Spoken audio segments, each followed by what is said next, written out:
Yeah, baby. It's the come up show, the come up show, the come up, the come up show, the come up show, the come up. We on Wall Street, man. And I just love, as the weather's breaking, you know what I'm saying? People are just smiling. It's just beautiful out here in Wall Street. Out here by the Bulls, your boy Edison. We got a very special treat for you guys today. You know I'm all yanked out. You know, the Yankees right now is actually living up to their name, the Bronx Bombers. You know what I'm saying? And they just hitting home runs like crazy. So I figured I'd come over here and represent. I know you guys have seen the last episodes when I was representing my Eagles, that won the championship, the Super Bowl, and for everybody that was starting to not believe in the NFL and that it was rigged, anybody can be spanked on any given Sunday, and that's exactly what my boys, the Bird Gang, did, man. And I'm looking forward, man. I'm still recovering from last year, you heard? Your boy Edison's still recovering from last year. It was very, very tough to see the Yankees in the World Series in that way. I remember still staring at my TV in disbelief, like, yo, is this really unraveling like this? But they came out swinging. They're looking real good. We're not that healthy. So big up to the Yanks, man. It's your boy Edison. I got my guy Snaga Aga in the building. What up, Snaga? Yo, what's up, cousin? How you doing today? Hey, man, we excellent, man. We working. Super excited for you, man. Lil Nelson's video, Ya No Quiero Ver Tele, is doing real good on YouTube right now, man. And I'm super happy and proud of you and that work that you did and what you're going to continue to do with Little Nelson, man. For anybody that hasn't seen it, go on YouTube, No Quiero Ver Tele, Little Nelson. We got the promo video, too, with Mr. G. You know what I mean? And that's exciting, man. So today we're going to do things a little bit different, man. We've been doing this show now. I just want to thank, we got about 80 subscribers right now. And, when I first started all my businesses, I started them from the ground up. So every single client that has ever stepped into any of my businesses, I appreciate it. I look at every single subscriber the same way, man. When we started Dog in the Yard back in the day, Snaga, back in 2019, Pistol Pete, that was his vision. That's what he wanted to do. He wanted to really focus on telling stories about people that were incarcerated and how they got out and they started to triumph and succeed in life and tell a little bit about their stories.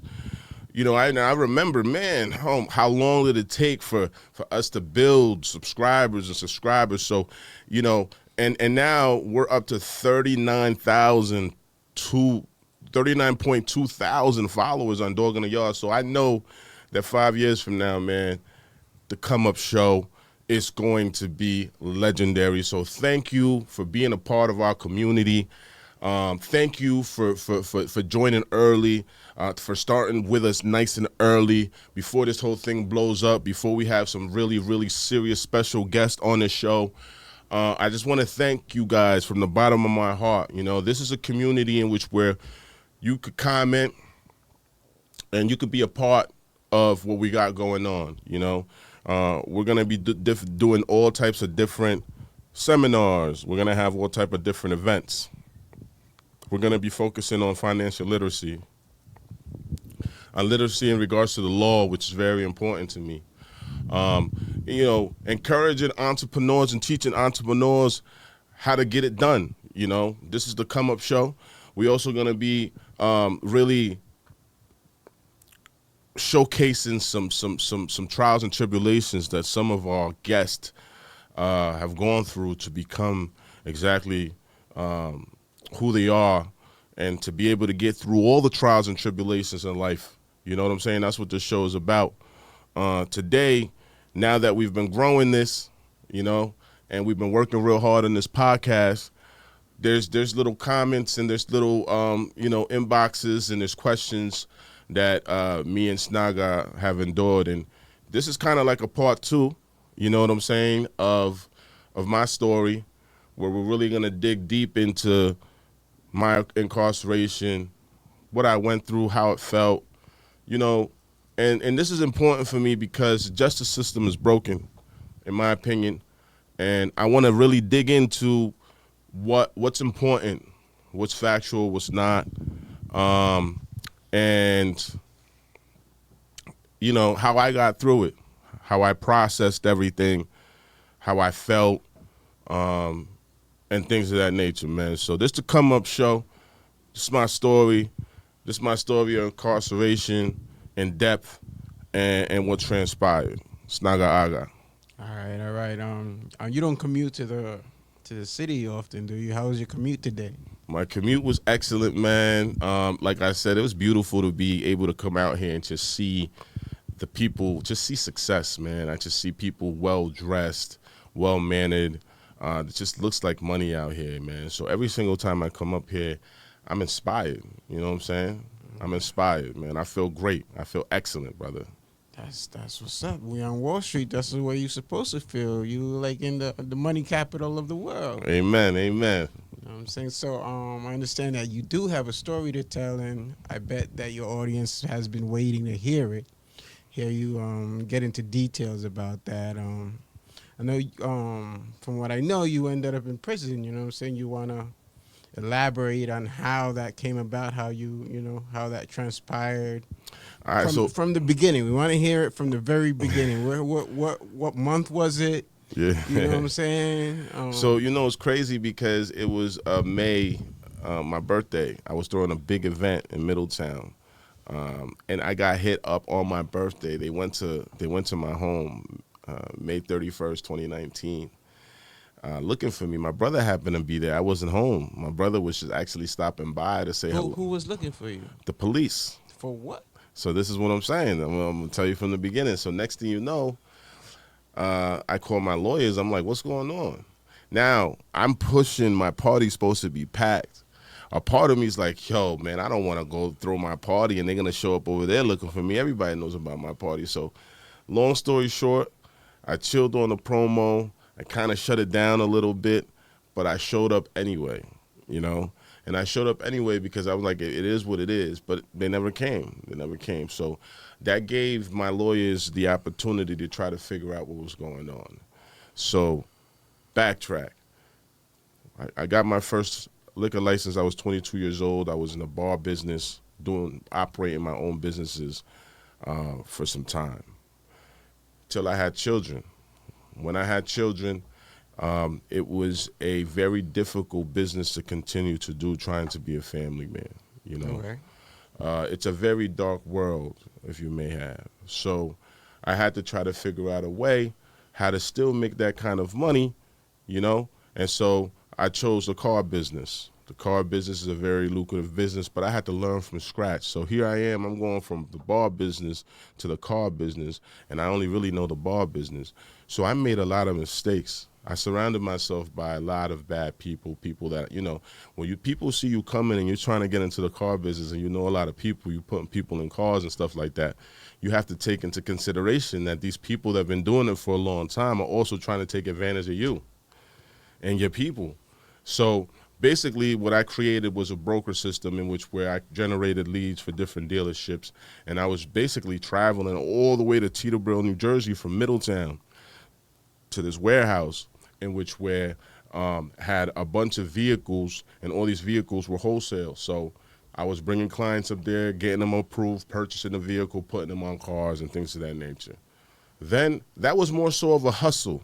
So I feel like I said, man, I'm really good at this, And even though I made some mistakes, and even though I met some bad people that did some bad things, I had to learn the hard way that they were taking advantage of me and taking advantage of my clients. That was the way that I had to learn how to become better for my clients. You understand what I'm saying? Okay. You live and you learn. So now I said, I got to get myself a job at a real dealership so I could learn and become a professional. So that's what I did. And I was very, very successful. So all of a sudden, my head gets blown up. Hey, come over here. We'll make you a general manager. And they're doing all this illegal stuff like making pay stubs and changing stuff on licenses and basically lying on applications to the banks to get them approved. in retrospect, that really hurt the clients, especially the Spanish-speaking ones. There are deposits that are being taken. There is a bunch of stuff that, wheel and key, what do you call them off the top of my head? Warranties. All these different warranties that they never really put on the car, just charge them for it. They were doing a lot of awful stuff. So I said, nah, man, I can't be a part of this. I'm going to blow the whistle, let everybody know what's going on. And since I was the only one that looked like this, a black man, upstate New York, they said, nah, man, if you're gonna blow the whistle, then we're going to just blame it all on you. You'll never sell another car in this county ever again. I didn't understand what that meant. I said, who told you the that? owner of the dealership told me that. I'm never going to sell another car in this county ever again. I'm this, I'm that. And I'm like, yo, I'm trying to come to you and tell you man to man what's going on and figure this thing out. But that wasn't the case. You know what I'm saying? So this conversation happened in about March. Maybe even earlier. I think it was like January, right around then. And then I stopped. I went and got my own office. My own office, I was bringing all my clients there, and I was bringing them to different dealerships and getting them the best deal. Well, I guess that really took these people off, and they said that I was the one doing all the nonsense. So basically, it was a whole dealership pointing their finger at me. That was the way that they figured that they could save themselves. Long story short, now they're looking for me. They saying that I took all type of deposits, that I'm this type of animal, that I've done this, that, and the third. So me and my lawyers figure out a game plan. Okay, we're going to speak to them, we're going to turn ourselves in, and then we're going to resolve this issue. Well, they literally made me guilty in the public eye. They had me on the newspapers. They had me on the news 24/7. Like I done committed the biggest crime. Like I was actually guilty of this. These were all accusations. So now I got my beautiful children. I'm engaged at the time. My fiance, she's able to go to school and become a teacher, go to school online, stay at home mom, beautiful children going to school. A beautiful black household, very proud of it, and this thing is going on the news like crazy. Of course, she's humiliated, she's embarrassed, and we're really trying to figure out what we got to do. So I said I got to come up with a game plan here because these charges that they're accusing me with are serious. It's a lot of them. Do you remember what the charges were? I mean, the main ones. It was basically a bunch of grand larcenies. You know what I'm saying? And they added up, falsifying business records. They hit me with the kitchen sink. Basically what they do is they try to rack up as many charges as they can, and see which ones is going to scare you the most, and see which ones are going to stick. Another reason why they do this is because they know that if they give you a whole bunch of charges, that's more that the lawyer's going to charge you. You know what I'm saying? So with that being said, the lawyer now is going to see, man, you're getting hit with X amount of felonies, X amount, so I have to charge you per felony, and it's going to cost you a lot of money.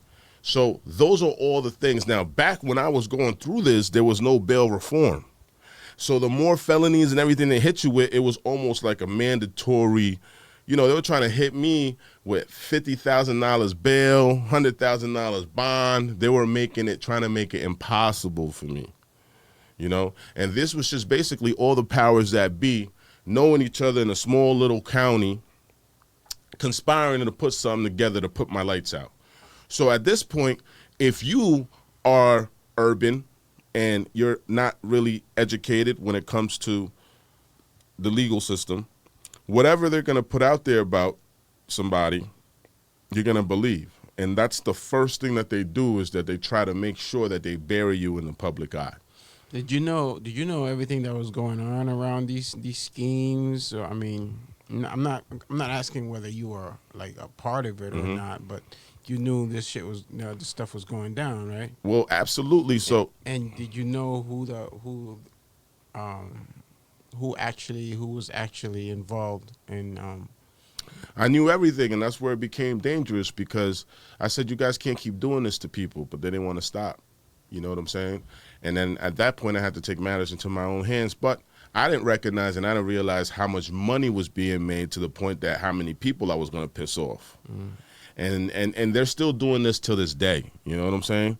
So with that being said, I'm in a situation now in which where I have to turn myself in to deal with this. And I had to say, man, who can I really trust with my money if I need it? And I said, man, you know, I got 3 beautiful children. We've been living together. She's about to become a teacher. We've excelling. We're doing well together. So I took her to the bank and I put her on everything so she could have access to all the money and she could do everything that I needed her to do. You know, she was going to be the person that I was going to be counting on to go see the lawyer, pay the lawyer, do everything, you know, bail me out, whatever needed to be done. And once I turned myself in, my lawyer said, look, I got bad news for you, but you're going to have to stay in county jail. I thought I was going to be able to go in, talk to them, file whatever paperwork, take my mugshot, and then leave. But I actually had to stay in county for a month. Who filed the charges? So was it you against the state, or was state, it you yeah. against the company? It was me against the state. Yeah, it wasn't a civil suit. I wish it was a civil suit because I would have smoked them. But they humiliated me and they went through the law. You know what I'm saying? So a criminal case. There's a civil case which I would have spanked them, and a criminal, and I was spanking them in a criminal case. I'll tell you about that later as we move forward. Hold on a second. For them to find out, there was like at some point that they had to get on your radar. Was it because the clients were complaining, or was it like no? something? That's what I'm saying. That's not what happened. What happened was they had a customer that I finally got really upset, and I was upset, and I was trying to protect this customer. I helped this customer out. All right. Basically, they took the car. She had a cosigner, and they put the whole car in the cosigner's name. She was never on the vehicle. The loan is out. It was just registered and insured in her name. And that was crazy. I couldn't believe that they did something like that. Who's they? The dealership. Okay. So when I approached them about that, I told them, yo, we can't be doing stuff, and I don't want to be a part of this. And you know what I'm saying? I'm going to tell, you know. Then I went to the boss, the owner, thinking he didn't know, but obviously he was in on it too because it all blew up in my face. So basically what happened with me is they called the cops. They said that I was doing all the stuff that was really being done by them, and they're the ones that built the case with the police and gave them all the paperwork and the proof of to be able to build up enough evidence to charges. Now, I wasn't indicted on all the charges. You know what I'm saying? I was only indicted in one. They have to indict you in order, which means that they feel like they have enough evidence to move forward in case I want to take it to trial. You know? But all this stuff, see, 98% conviction rate in my county, Orange County. You know what I'm saying? So everybody cops a plea. So they charge you with all this stuff, hoping that they lower it to some misdemeanors, send you away, get a conviction, and keep it moving forward. It's like a system. You know what I'm saying? It's a broken system. So believe me, it was working. I was scared to death. I was trying to do everything. Once I found all this out, I was like, yo, how did I get in this much trouble? I'm like, I should have just kept my mouth shut. You know what I'm saying? So the fact that I wanted to do something about it, the fact that I didn't think it was fair that people that were looking like me, that had no knowledge about the car business and no knowledge about walking into a dealership, people were just proud and happy that they could get approved. They had no idea that once they drove off that lot and signed that paperwork, that they were going to be upside down on their vehicle. In other words, their vehicle only really was only really worth $25,000, but they just signed for almost 40, almost double, because of all this stuff that this dealership was doing and putting on there so that they could make money. You understand what I'm saying? And so once I got my own place, once I started, I had my own office and things of that nature, it was really like, dang, this guy's really just out there doing his thing, still selling cars, and he's not bringing any clients here. and things of that nature. So that's when the cops came knocking on the door. You know, it's unfortunate, and that's why this show is important, because the reality is, Snaga, that you could be 100% innocent, but if you got a bunch of people against you that are saying the same thing, call the police and file a complaint against you, and then put together documentation. So what they was doing, actually, they were calling all my clients. And my clients were calling me, yo, I just got this phone call, E. They're trying to get me to come down there and sign some papers that you took money from me and all that stuff. And they're going to give me free services and free oil changes and all that stuff. To come on in, you know, they want to go through. I said, they were like, yo, I looked through all my paperwork. It's immaculate. You never took $1 from me. What are they talking about? I'm not going over there to try to cause you no. They were calling my clients, and my clients were calling me.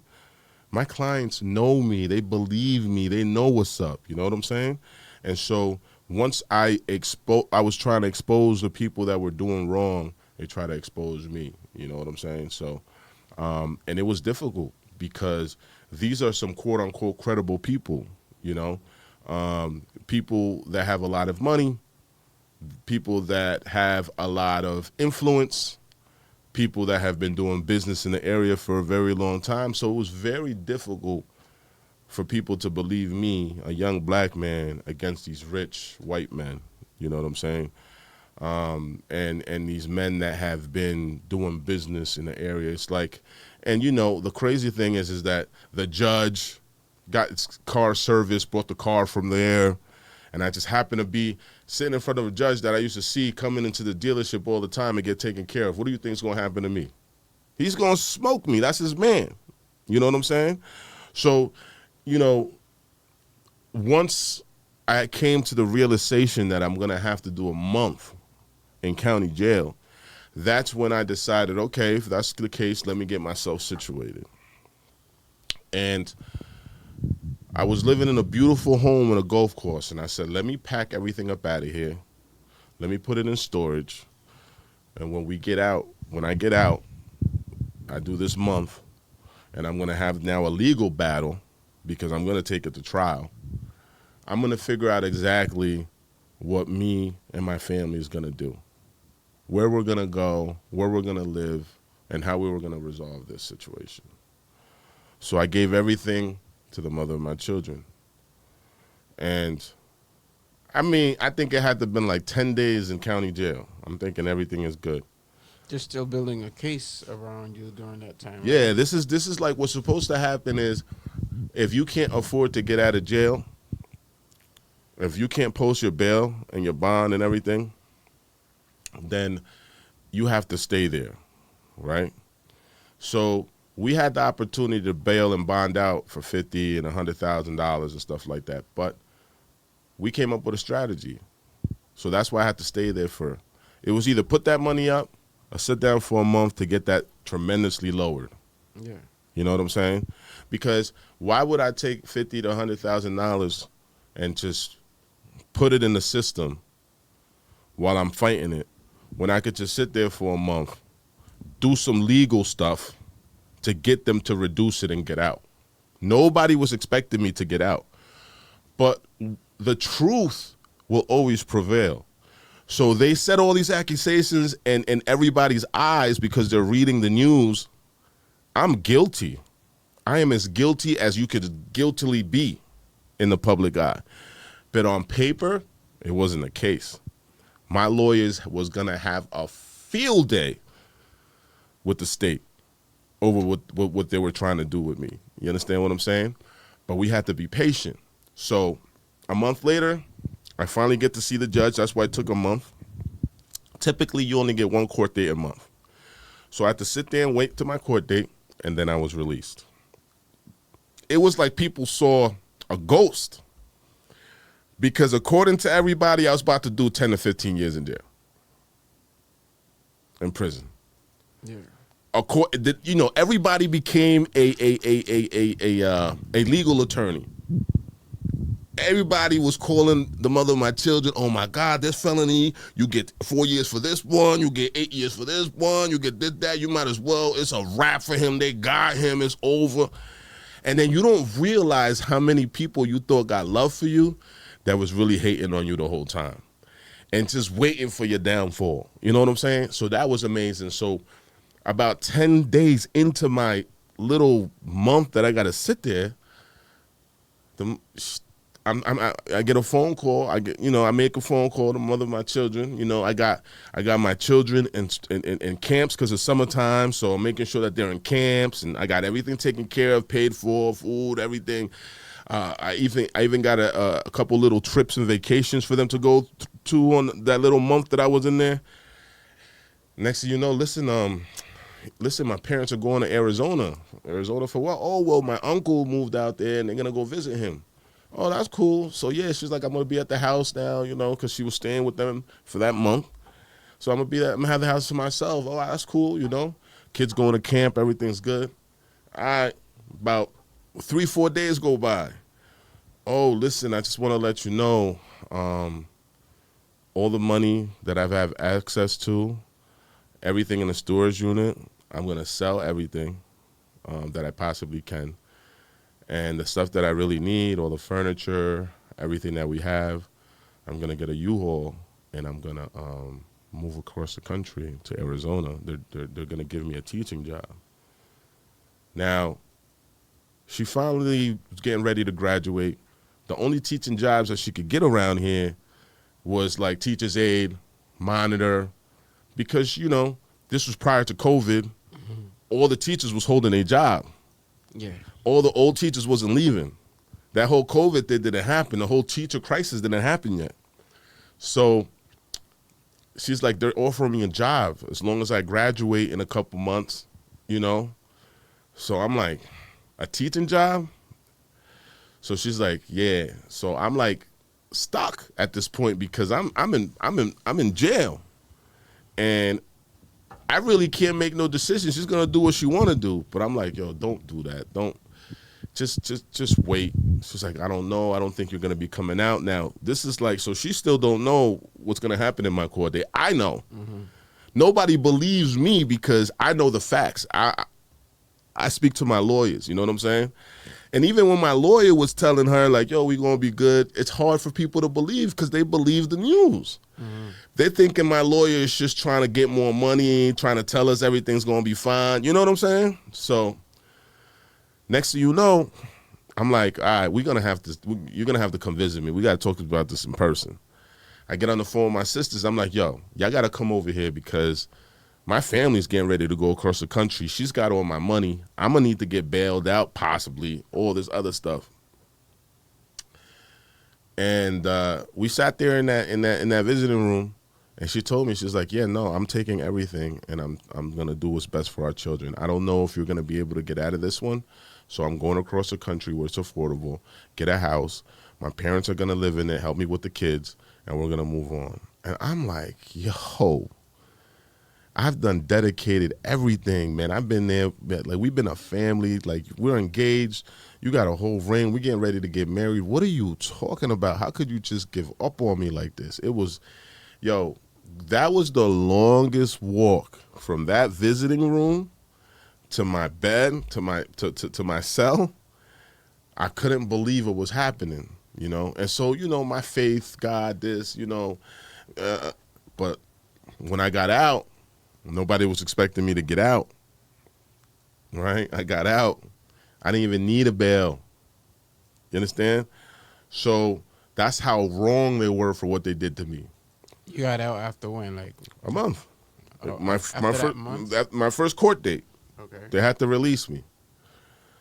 So then I'm home for 2 weeks.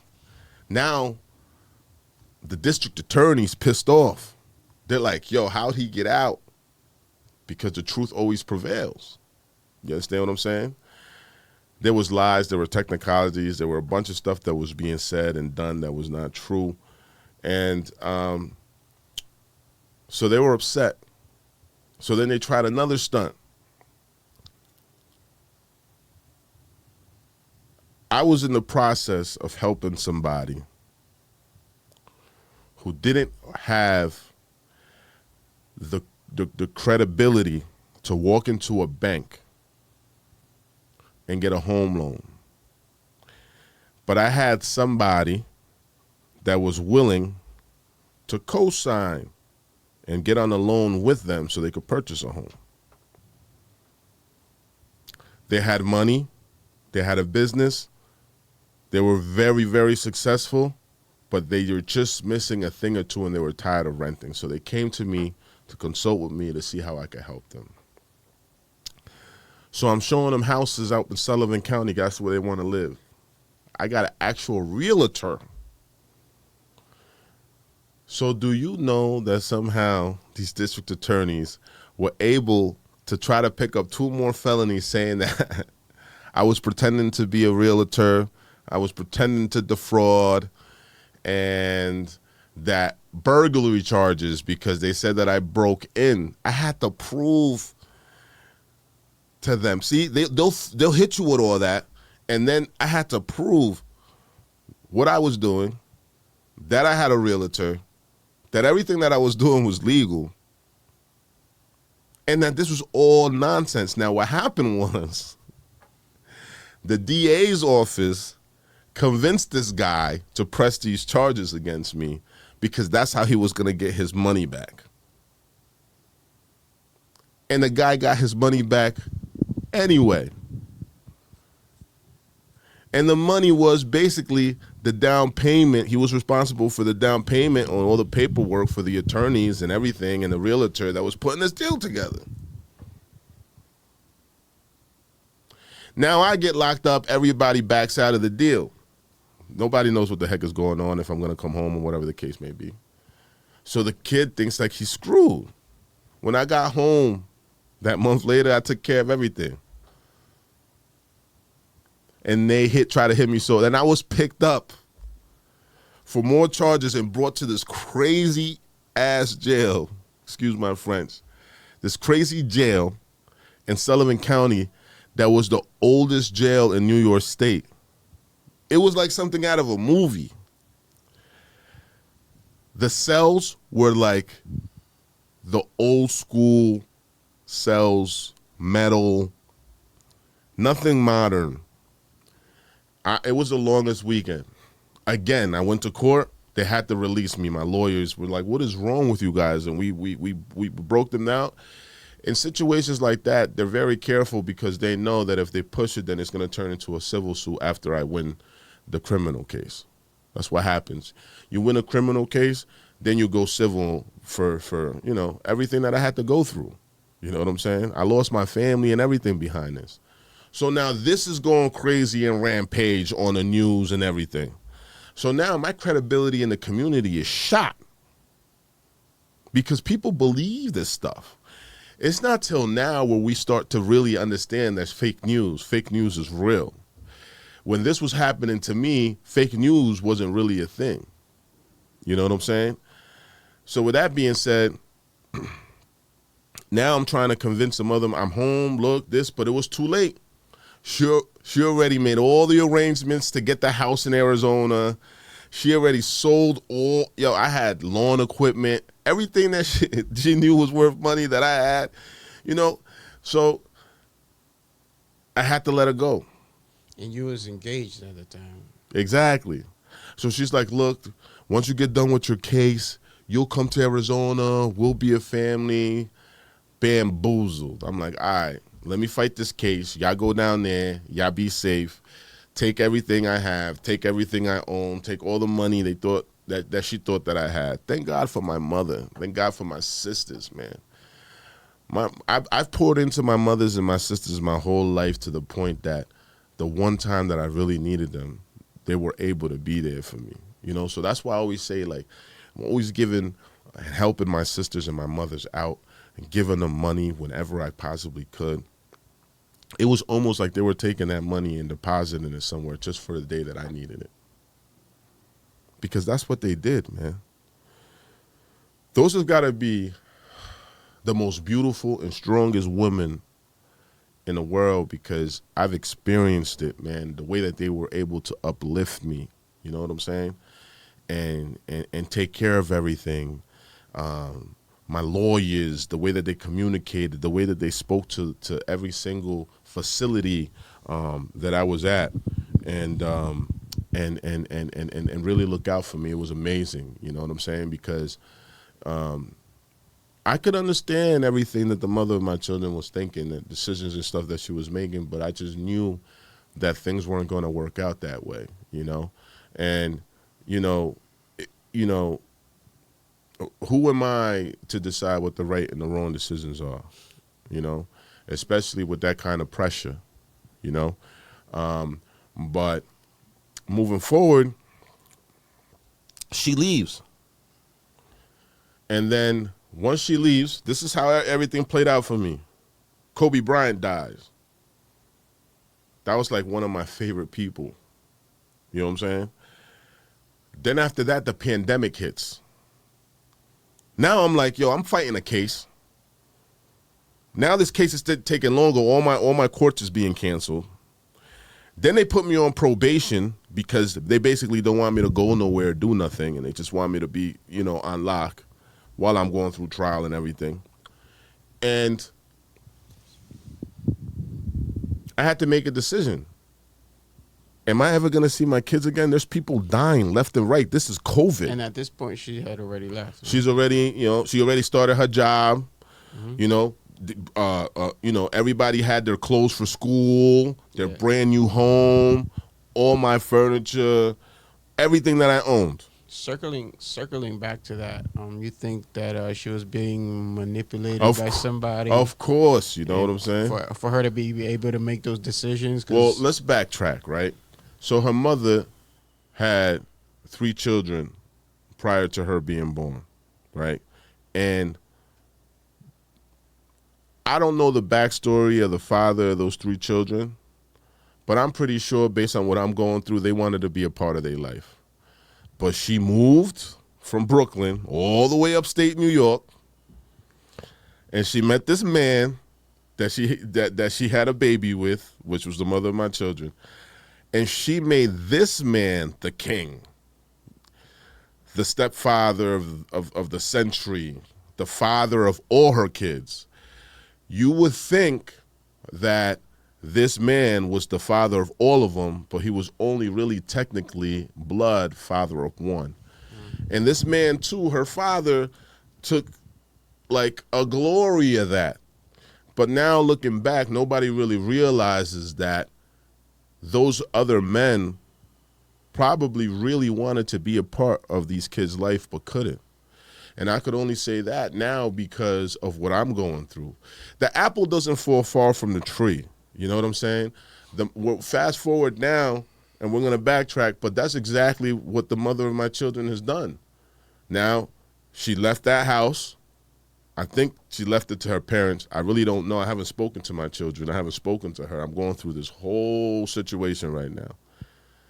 You know what I'm saying? And she's living, the last I heard, she was living with another man, with my children and his children. So what did you really do? You up and left here thinking that you were protecting and doing all of this to just wind up being taken care of by another man and now having to deal with his children and him having to deal with the fact that he has to deal with my children. And it's just crazy. But ultimately, how long has it been since you seen your kids? So pandemic happens. Now, I don't know if I'm going to see my kids. I'm scared that I'm going to die. I'm in New York. New York was like the worst with coronavirus when it first came out. So I talked to my lawyers, and I'm like, yo, listen, man, there's no courts. Everything is online. All courts and everything was all online. So I said, I need to go to Arizona. I need to be close to my kids. So they only been gone like a few months. And it was weird. I got down to Arizona. My lawyers are like, look, just don't get in no trouble down there. Everything is remote. You ain't going to have court for a minute. Go ahead. So I left. I get down there. I'm thinking, all right, I got a place to stay. It cost me all my money. This house has all my things in it. But nah, I'm like, your parents, they ain't have no money to do none of this. Yeah, but I don't want no confrontation, so it's best that you don't stay here. I'm like, what? So now I'm down there. No, I don't got no place to stay. So I get a hotel room like at a Super 8 or something. This Super 8 is directly across the street from a prison. I'm like, oh, man. So when she brings me the kids, she's like, the kids ain't staying here with you. This place is ghetto. I'm like, it's not ghetto. It just happens to be across from a prison. But I could understand. I'm sure that a lot of the people that were going there was to visit somebody in prison. Who cares, though? Anyway, she just was not comfortable with leaving the kids there with me. So I had to go spend double the money at this high-end hotel so that I could see my kids there. Granted, it was nice. It had a pool, hot tub, gym, game room. The kids had a blast, so it worked out. But, this is costing me $120, $140 a day. So I had to figure it out. I got no car down there. There's no Ubers down there. There's no taxis down there. Now I'm looking for a car to buy down there. Anyway, I'm trying to establish myself down there. So I'm getting ready to buy a barbershop down there. I start working at one. I'm out there. Yo, I left in I ain't gonna hold you. Yeah, I celebrated my daughter's birthday, my son's birthday. So yeah, I got out there in October for my son's birthday. Mm-hmm. And I didn't leave till January. And in that time, I found an apartment. And it was 4 of them available. I grabbed one. While I'm there, the other ones ain't being grabbed, so I grabbed all 3. I start Airbnb-ing. And next thing you know, I'm getting ready to buy this barbershop. I'm like, all right, I'm going to establish myself. My kids is in Arizona. I'm in Arizona. But for whatever reason, the mother of my children was not really interested in helping me in reestablishing our relationship. So I'm like, all right, I get it. She had another agenda. I get it. I'm still dealing with legal issues. I'm not 100% in the clear yet. I could still wind up doing some time. Yada yada yada. You think that the love was still there, or was Nah, I didn't feel it. And I feel like you said there was a different agenda, maybe. And I even asked her when I was down there. I'm like, yo, are you dating somebody? No, it's not nobody else. It's just that so much has happened. Whatever. Anyway, she has spoken so bad about me. I didn't know that at this point. I found out later. And she didn't expect me to be coming home. So while I was incarcerated for that little time, she thought it was lights out, so she figured she could tell people whatever. And so it was very uncomfortable for her to be around me, to be in pictures or in videos with me, because of all the stuff she had said. Because you was already the bad guy. You know what I'm saying? I was already the bad guy. So what she looked like, she was already leaving me. She was telling other people something else and telling me something different, because she never expected to have to see me anytime soon. Yeah. She expected me to do 5-6 years, and then when I came home, this is what happened while you were away. You know what I'm saying? So I'm down there. I furnished my spot, beautiful. Now she works during the week. And she's bringing the kids to me during the weekend. And the weekend was the time that she used to spend with the kids. And I'm like, but wait a minute, why don't you just come and we could both spend time with the kids? But she was conflicted, like I said. Whoever was influencing her parents and everybody, like, oh, you're dropping off and coming back. You're not staying over there, right? You're not hanging out with this guy, right? Like this, and they actually told her, she told me that they told her that if she gets back with me, they're not going to help her with the kids. That they'll move to Arizona and help her as long as long as she never gets back with me. Did you get acquainted with her parents? We were close. I gave them everything. Got them in cars. You know what I'm saying? That they didn't even deserve. I should never say that, but but I helped them out a lot. First of all, the money that they needed to live in Arizona all came from me, all the furniture, everything. You know what I'm saying? They were always at the house. I was always cooking. Like I said, there was a lot of people that I thought were for me that really hated So me. hold on. So when she moved with the kids, it wasn't just her; it was her and her parents too. Yeah, yeah. Okay. Everything was. I thought that her parents were already there, and she just moved over there with them. It was a whole move that they did together. Okay. You know what I'm saying? And it was a lot cheaper for everybody. You know what I'm saying? To go and live together. Beautiful home in Arizona is a lot cheaper in Arizona than it is in New York. So, Ultimately, did you find out whose idea was that to go to Arizona? of course, man, the uncle was down there. The brother wanted to be close to the uncle, the mom, everything. It was cheaper for what they were paying for a 2-bedroom apartment here versus a whole house and all that. It doesn't take a rocket science to figure this out, you know? And like I said before, the apple doesn't fall far from the tree. It's easy for parents who have put other men on the back burner and not allow them to be fathers, to allow one man to be a father, to try to convince them, hey, look, we did it. You know, you don't need him. He doesn't need to be the father of your children. Anybody could father your children. It's nonsense, man. It's generational curses that we're passing along here. You know what I'm saying? Yeah. When you finally realized that there was so much energy working against you, not just your baby mother, but her parents and her family too, did you not think to start gathering evidence of your own just in case poo-poo hit the fan? Yeah, well, that's the thing. And that wasn't really me. That was my team, you know. My lawyers hired investigators, and we had everything. Because when you're in love and you're trying to keep your family together, you're not thinking about those things. But that's my lawyer's job. He's seeing past all that. You know what I'm saying?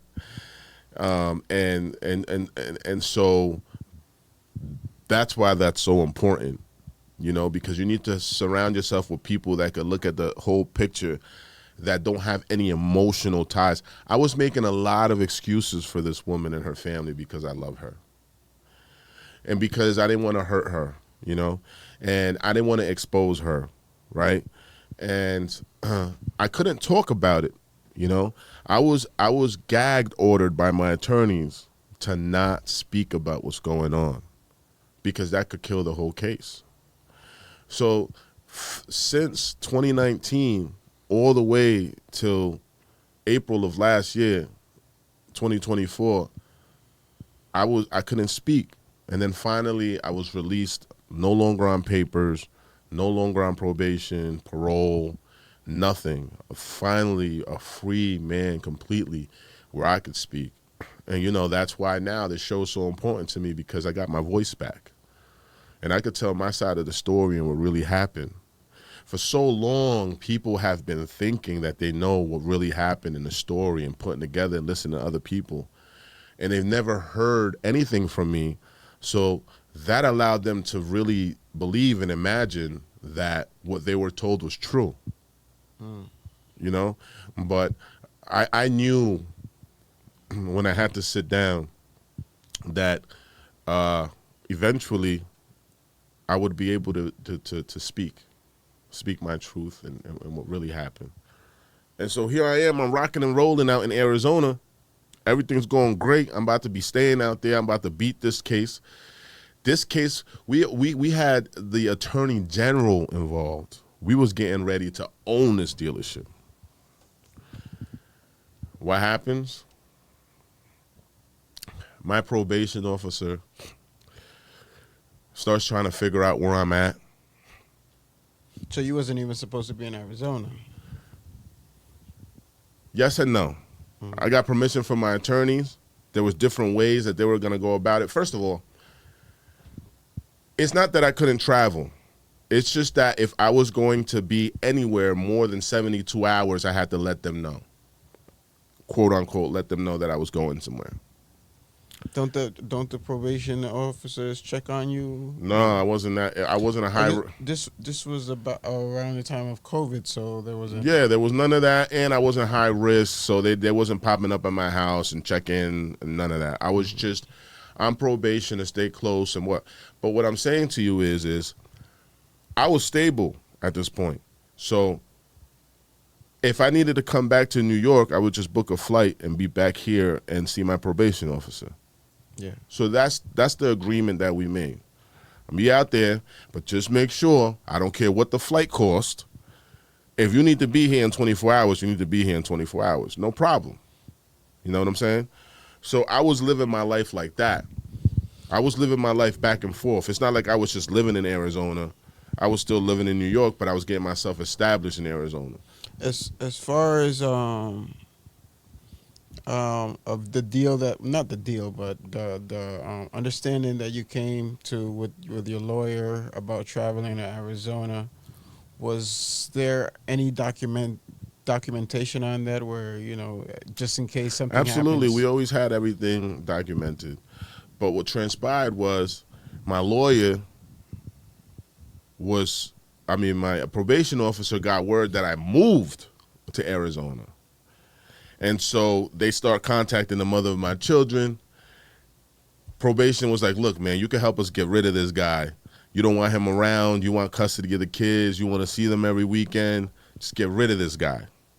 So you didn't have a return flight? No. I had everything fine. What happened was they pretty much got the mother of my children to call the police on me, create this whole police report, say that I was down there in Arizona harassing her, bothering her, right? So now that's enough for me to get what? Arrested for harassment. No proof of this shit. A lot of men don't know that a woman could say that you hit her. I'm pretty sure a lot of men know that. And you didn't put your hands on her. But the cops don't have a choice. Once she signs that document that you did that, they have to arrest you. And they have to process you. Fortunately for me, I knew all that. So when they came knocking on the door, they don't have a search warrant. They don't have no, I ain't letting them in. But now I know she called the cops on me. Now my lawyers call and they see what the charges and everything are. So I got on a flight and I left. I had to turn the place that I was living into an Airbnb. I packed all my stuff up and I bounced. I couldn't take a flight because I had too much stuff. So I packed everything in the van and I drove from Arizona all the way to New York. I took my time though. I drove about 6 to 8 hours and then I stayed at a nice hotel for the day, ate some food, relaxed, hit the hot tub, and I made my way all the way back in like 6 days, 7 days. By the time I got here, my PO got the charges that even though I wasn't arrested, I was still arrested through the system. Mm. So they violated my probation. Hold on, you said you had to be back in like 24 hours, right? If my probation officer called me and said, I want to see you tomorrow, I would have to come back. But that never happened. My probation officer and the mother of my children created a situation so that it would take a matter of time for the paperwork to be processed, to send to New York, to let New York know that I had an issue in Arizona. That issue in Arizona that they created for me was enough to get my probation violated. You follow what I'm saying now? Yeah, except that, I mean, the audience is not clear on what the issue was because you arrived to Arizona, you were able to speak and communicate to your kid's mom, and then all of a sudden she's sour about certain things. Take us through that moment where you're okay and then you're not, Yeah. I think that it was just a matter that I was spending so much time with the kids on the weekends. Now she was kind of like just stuck in that house with her parents without the kids. They're filling her head with a whole bunch of stuff. And then New Year's Day, okay, this is when things really blew up. New Year's Day, I was supposed to get the kids the next day. But I haven't seen my kids, and it was New Year's Eve. So at 12 o'clock, I lived about a mile or two away from where they were living. So I never stepped foot into that house that I invested all that money in. But I figured that that would change. And I actually was going over there to speak to her parents, to speak to everybody, to let everybody know what was going on, and to make peace. So I go, but more importantly, I just wanted to say Happy New Year's to my kids. We're turning in from 2019 to 2020. So I go there, I knock on the door. Father answers the door. I say, hey, I just want to say Happy New Year's to my babies. And I waited till like 12:01, 12:02. I think maybe even 12:05. So they could, hug and celebrate. And then I knocked on the door. Nah, your kids are sleeping. Really? I thought they'd be up. Now, I texted her mother and let her know that I was on my way and that I wanted to say it, but I didn't get no response. So I knocked on the door. I said, okay, no problem. I walk away. And this is what I'm saying. I put myself in a very stupid and vulnerable situation because I put myself in a situation where people could cause a narrative or cause hurt or anything. So I say, all right, no problem. Thank you. Very respectful. I walked away. Next thing you know, I hear a couple shuffles. I turn around, and this dude has the audacity to punch me. He didn't do anything to me. It didn't hurt. I just looked at him like he was crazy. And I said, yo, did you just put your hands on me, man? Like, are you out of your mind? He just came out of nowhere? Yeah. You didn't do anything to provoke him? Nah. I found out why later on. He felt disrespected that I would go there that late. Like, this is my house. Nobody comes, knocks on my door this late. But I'm not just anybody. That's the excuse that he used. Like he was protecting his daughter. But this is what I'm saying. I don't know what his daughter's telling him. Mm-hmm. You understand what I'm saying? So there could be things that he's upset about that she said that I did or said that I never did or said. You understand? That's the type of person that she is, and I didn't know that at this time.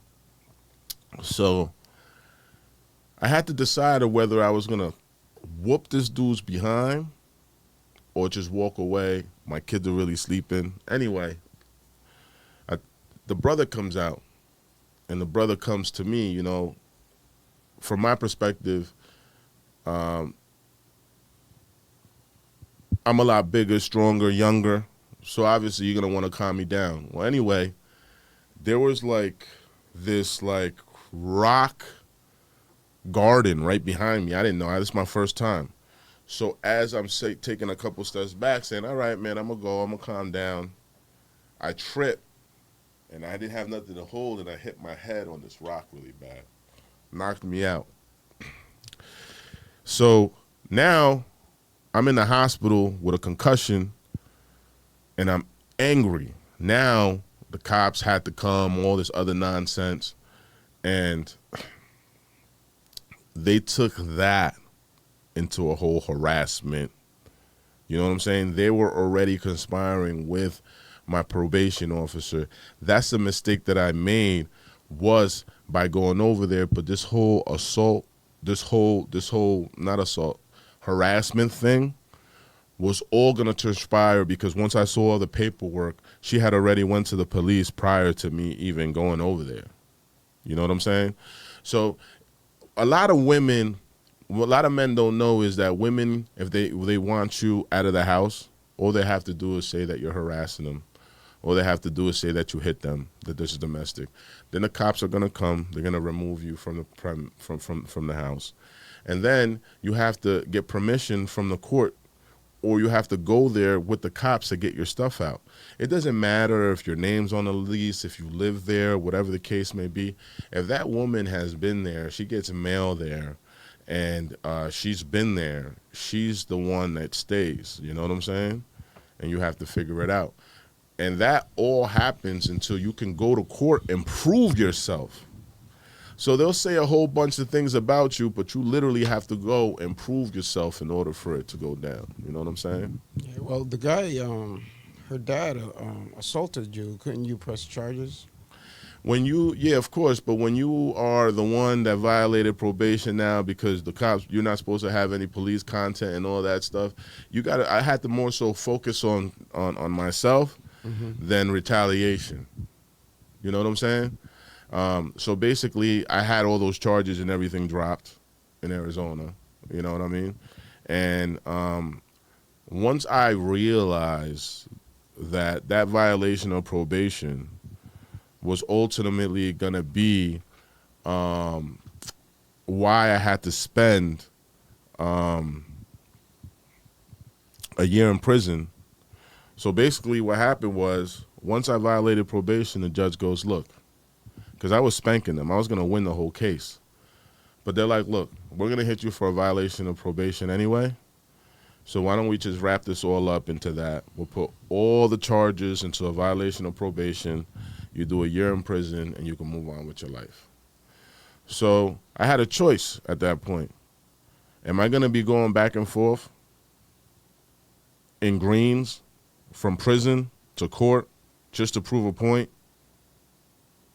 It didn't make any sense to me. For me, I was like, damn, I've been betrayed by the person that I thought would never betray me. I couldn't believe what this family had done. My relationship with my children and everything has changed. So I felt like to invest all that money on taking this case to trial. Now that I've been violated, I might as well just sit down, save all my money, do a year, focus, and come back out and get my life together. You know what I'm saying? And that's what I did. And going to prison was like the best thing that could happen to me because I got to meet some real people in there. And on top of that, I got to meet myself. You know what I'm saying? That was the first time that I sat down for a year and I had to worry about how rent was going to get paid, how the mortgage was going to get paid, how all the bills were going to be paid. I didn't have to worry about anything in there. I was well taken care of in there, And so all I had to do was really focus on myself and keep myself out of trouble, knowing that my time there was really short. So I made the best out of it. I gained as much knowledge as I possibly could. And I also created a lot of business plans. I really, really, really, really got to know myself. And I also developed a very, very intimate relationship with God. And I wouldn't change it for the world, man. It was the best thing that's ever happened to me. It's something that changed my life completely. And everything happens for a reason, man. Okay.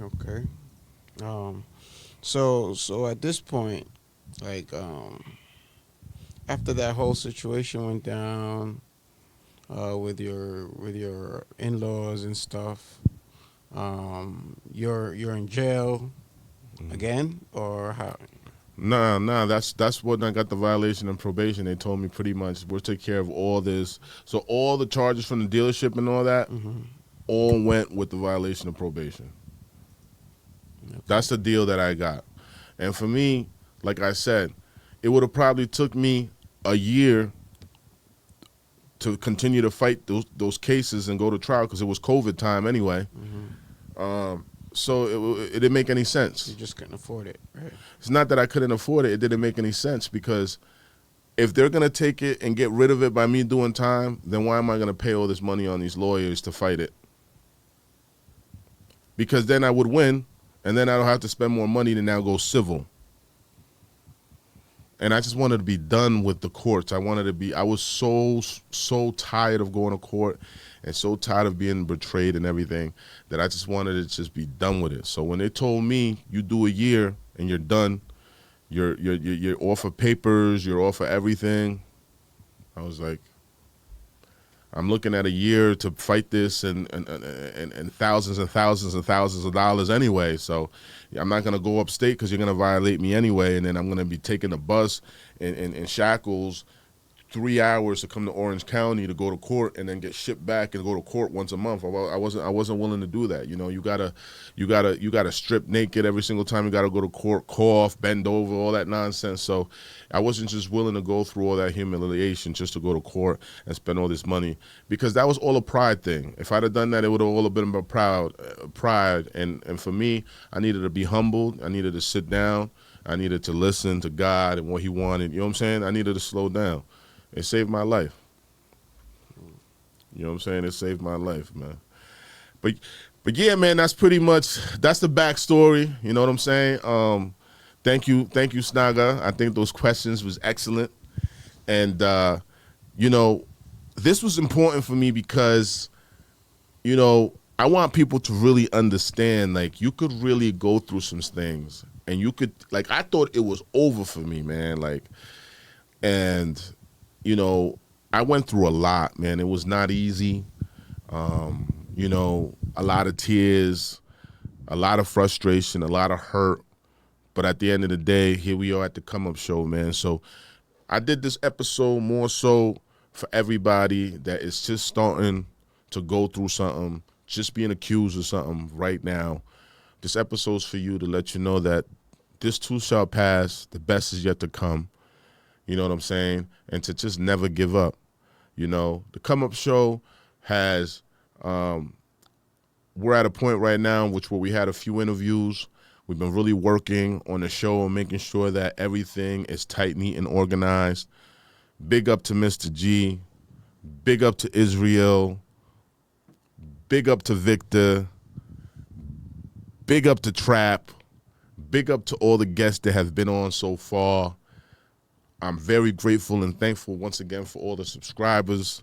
Let's not forget DWI. Big shout out to the reason that we're here, DWI. Also, let me look this up real quick, man. We're going to be having and celebrating. What we celebrating here? Huh? 25-50 celebration. You know what I'm saying? DSN. You know what I'm saying? DWI. So I'm excited about that, man. What's that, though, the 25-50? That's just the years, man. The years of doing business in the music biz. For DWI? Oh, yeah. Okay. Big time, man. So I'm. Snap, that's 2422 3rd Avenue. That's in the Bronx. That's around Orange. Yeah, that's the boogie down right there, man. So we're going to be at that, man. And with that being said, we're going to close out in prayer like we always do today. I went to church. It was amazing. What a blessing just to be in presence of God, you know. And, you know, it's Financial Literacy Month. It's Autism Month. And also. Autism, right? Yeah, autism. You know what I'm saying? And also Easter.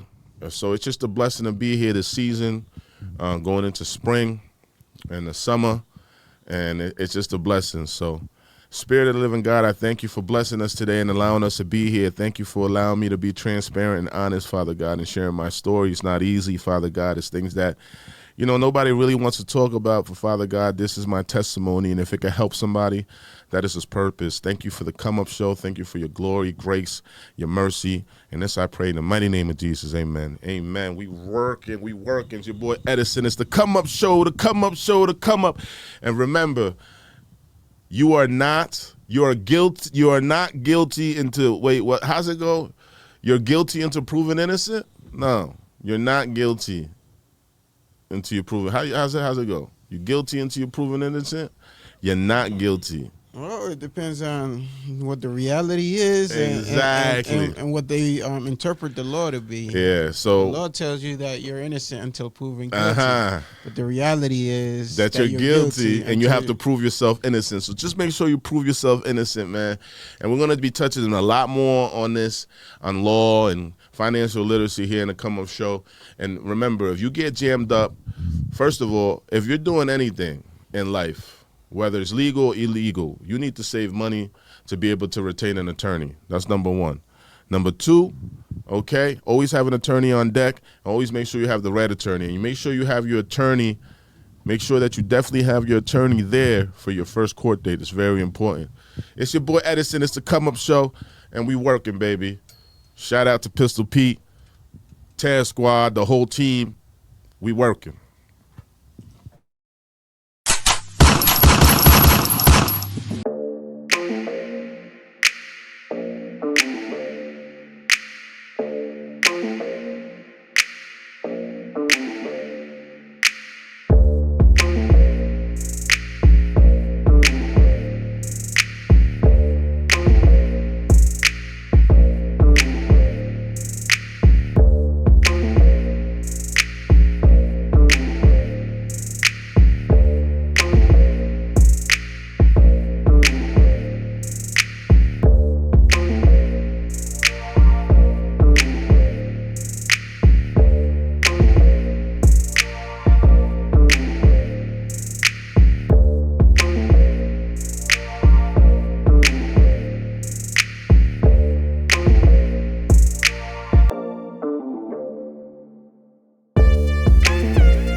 DWI Music.